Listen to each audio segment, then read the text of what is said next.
18-ші орта мектебі 8-ші сынып оқушысы Гончарук Виолетта Мақжан Жұмабай казак тілі.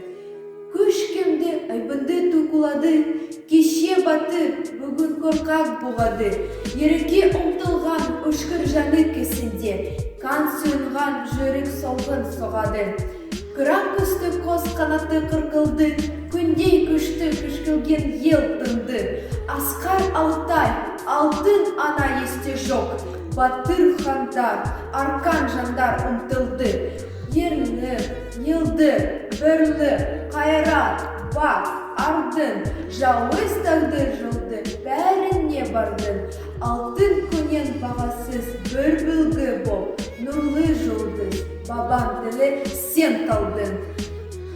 Жарық көрмей жатсан да ұзақ кен тілім, таза, терең, өткір, күшті, кен тілім.